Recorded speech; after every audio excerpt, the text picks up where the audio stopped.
সালাম স্টিল ভোটের গাড়ি নিয়ে মুন্সিগঞ্জের নির্বাচনী হালচাল জানাচ্ছেন প্রতিনিধি ফরিদুল হাসান ফরিদ।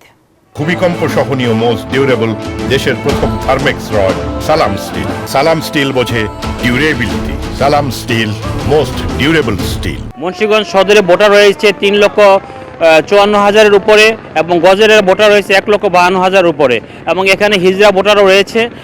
আমি যতটুকু জানতে পেরেছি তারেক রহমান আসার পরেই বিএনপি প্রার্থীদের ভিতরে এক নতুন মাত্রা যুক্ত হয়েছে।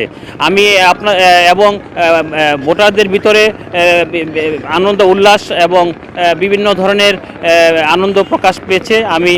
এবং প্রার্থীরা বিভিন্ন ভোটারদের ধারে ধারে কিন্তু তারা যাচ্ছে, নানান প্রতিশ্রুতি দিচ্ছে এবং এই মুন্সিগঞ্জ 3টি আসনের ভিতরেই জামাত, বিএনপি এবং স্বতন্ত্র প্রার্থী এবং জাকের পার্টি সহ বিভিন্ন প্রার্থী নমিনেশন পেপার জমা দিয়েছে এবং কিনেছে। এবং মুন্সিগঞ্জের জনগণের যে চাওয়া যে ছিল, যেটা হচ্ছে অবকাঠামোর দিক থেকে মুন্সিগঞ্জ ঢাকার কাছে জেলা হওয়াতে তারা পিছিয়ে আছেন এবং মুন্সিগঞ্জের রাস্তাঘাটের খুব দুর্ভোগ অবস্থা রয়েছে এবং মুন্সিগঞ্জ জেনারেল হসপিটালে তারা রোগী নিয়ে গেলে বিভিন্ন চরম ভোগান্তিতে পড়ে। সাধারণ রোগী নিয়ে গেলে ঢাকাতে রেফার করে, এটি যাতে না হয় সেই প্রত্যাশা এলাকাবাসীর।